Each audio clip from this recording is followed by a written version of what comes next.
Hello, Catherine.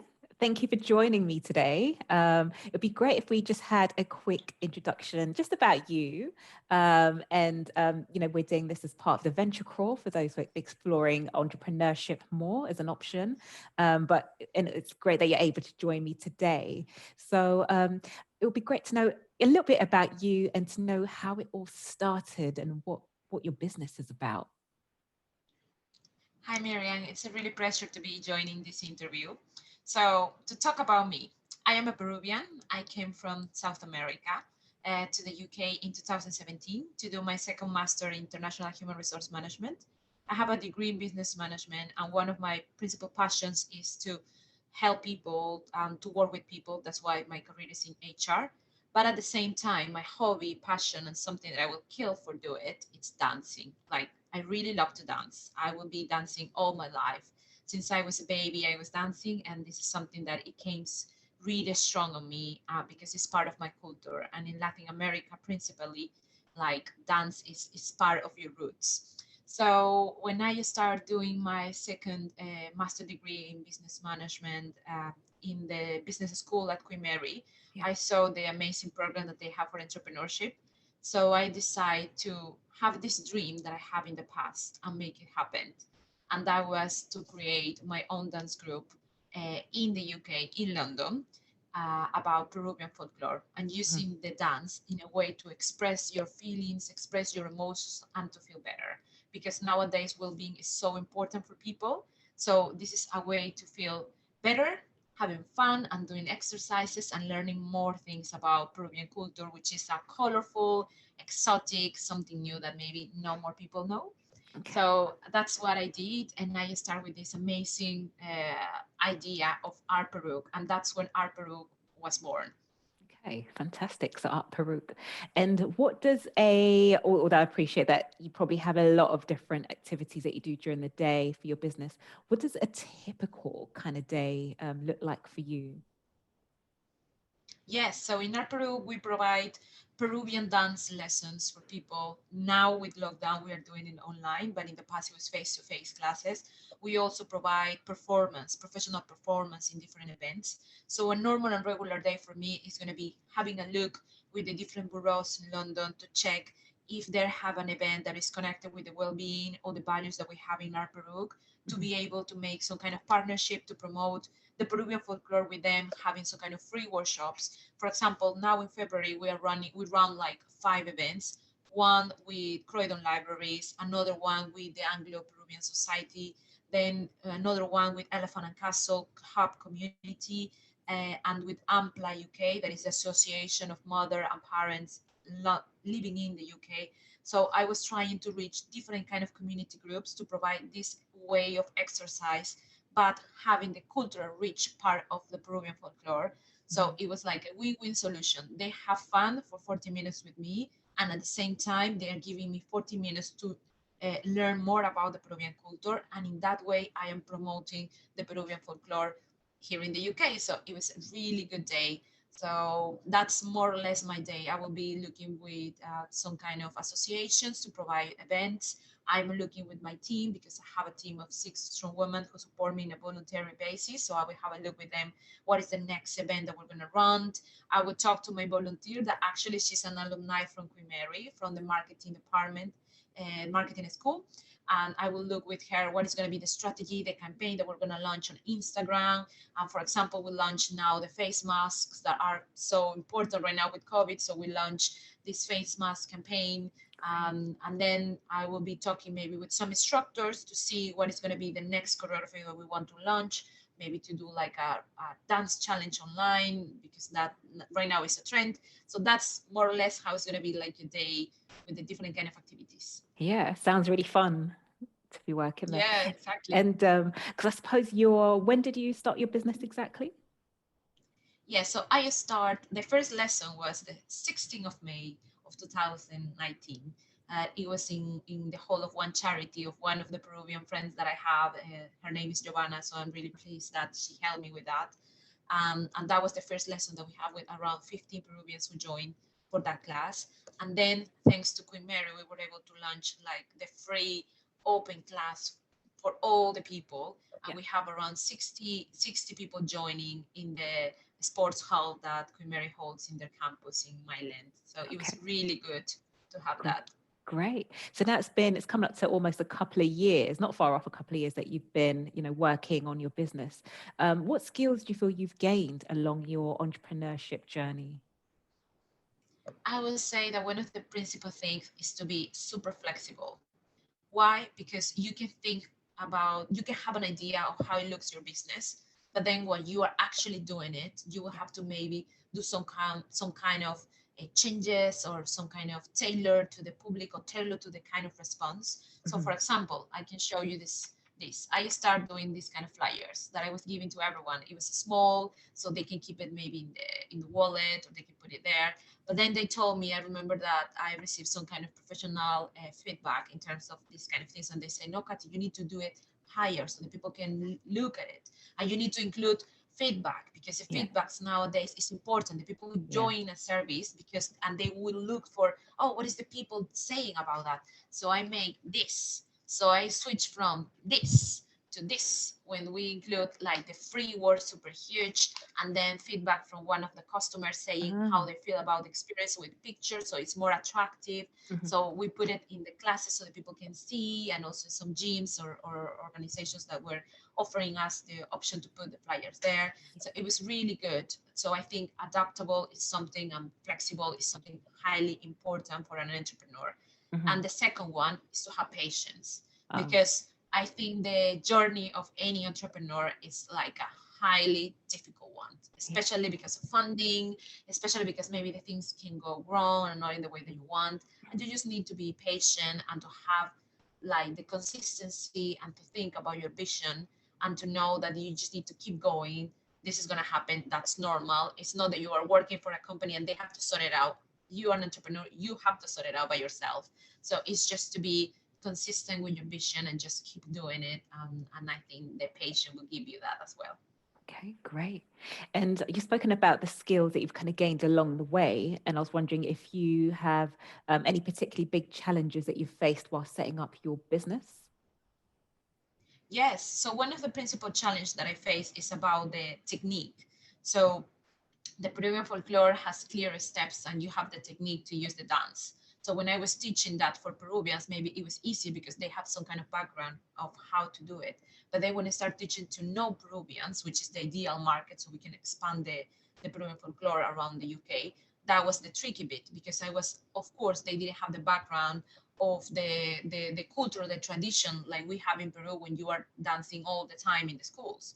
So that's why I have to make some kind of adaptations of the service that I was providing to them to mix the Peruvian folklore in a way that is more fitness, dance, fun way, so they can have fun doing it and Yeah. they can learn about it, and I can have as well the rich part of the history of the dance explaining in the class. So that's why I have to this kind of challenge when at the beginning I was trying to teach in the same way, and of course it would never happen, and then try to be realistic in terms of the timing, that it will take maybe more time for them to understand something that is completely new. Yeah. So I think that that was one of the challenges that I face. Okay. And have you had many, I suppose, non-Peruvian people joining your classes? Yeah, so I have, for example, one student that she's from Germany. I have another one that was from Japan. I have like three private British students who really are engaged with the Afro-Peruvian music style. So yeah, it's really good for them. They are happy and pleased to have these classes because they really enjoy it to learn more steps. And I also explain about the costumes that we use. So as you can see myself right now, I'm wearing like this kind of a special Yeah. accessory that is made for Peruvians. So I all the time I'm trying when they are talking to me to feel the vibe of the Peruvian folklore, the Peruvian feeling. So I am all the time trying to encourage them to feel something different. Mhm. Great. And if there were students, graduates who were looking to start their own business, do you have, your top three tips that you could give them? Of course, the first one will be make a list of all your dreams, because I can see myself thinking about putting an academy since I was 16, and I never did it because I was thinking it's not going to work. No, there's so many people doing it. No, this is not the right time. So I think that if you have a dream, make a list and try to make a vision and make a plan when you're actually going to do it. We just need to do it. We just need to try it. And if it doesn't work, fine, but at least you did it. Yeah. So just take the time to do your list and put an effort for your plan and just do it. So I would say make your list of your dreams, of your visions for your business, and just do it. Just try it. That's going to be the first one. Okay. And then the second one is try to keep positive. Is try to keep positive. Of course, all the time people will come back to you in a good way. Maybe family members say, no, this is not going to work. It's a waste of time and money. So yes, there are people who cares about you and everything, but just to keep positive and try to put all your effort in the positive of any kind of result that you want to do. Yeah. And out of interest, if you do get feedback, that isn't so positive, how have you dealt with that? About having positive on my idea. Yeah. So if have you ever had feedback that wasn't particularly positive? And I was wondering if you have, how did you deal with that yourself? Yes, so I will try to adapt my idea. For example, I remember that I have a meeting with one of the free workshops because I was joining several workshops about entrepreneurship, and you were able to present your idea, to present the product. So when I was trying to get into corporate, I was presenting some kind of team building activities when you can have like a dance workshop in their office. And I remember that one coach told me, Katherine, this is a really good idea, but not in the way that you are doing it. I think that it would be good if you can present something like perform at the office, and I will teach you how to do it. So I will teach your employees to dance, to perform. I will put the music live. I will bring the costumes. So you will sell the full experience, not just, one workshop when they can just dance, because maybe there's no point to do it. But if you sell it in a different way, maybe yes. And I was like, oh, that's a great idea. So I included it as part of my services, and I have to completely restructure the idea and start from zero in terms of planning this new kind of service that I was launching. Okay, great. So you've talked about quite a lot of things that you've been doing, and I was wondering, what do you feel is your biggest achievement so far? I think that one of the biggest things that it makes ArtPerUK bigger is the website. Okay. I am allowed to show you the website. Yes, please. Yes. So I was able to create the website as a result of one application that I did with Queen Mary. It was the Grow It Award. And I am really pleased that I was able to get it, because now the business, it looks more professional. I was able to include pictures of the performance and even videos of the performance that we did during the year. So it's really good, and the people can have a look of everything. When they are going to the website, they can book the classes through the website, and they also can see the different events when we participate in the corporate sector. And they can also see the events that we are running or the news that we have. So it's really good because I can present this in a more professional way to everyone, and they can see that we exist, and they can see all the different activities that we were doing when this happened, and they can see videos about that. And this looks like that we are like a really well-based organization, and it looks more consistency in terms of how professional we want to be, how we want to look to the customer, so they feel confident about the different achievements that we did. So I'm really pleased that we were able to have this and to promote the different kind of events that we were running. So I think that this is one of the biggest achievements. And also to be able to have, for example, loads of followers on Facebook. We were able to reach more than 1,500 followers on Facebook.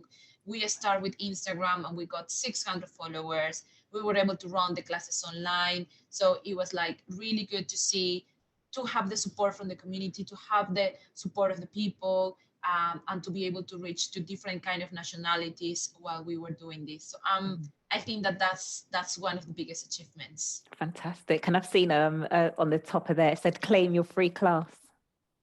Yes, so I launched a like campaign offering everyone the opportunity to try the service for free, Yeah. and then if they feel confident and they really like it, they can join it. So I don't put pressure if someone maybe thinking, oh, Peruvian folklore, what is that about? Maybe I will not do it right. So we offer the opportunity everyone to have a trial, so they can have like an experience, and then after that decide if they want to go for any of the different plans that we have or have a private lesson. So yeah, that's what we did.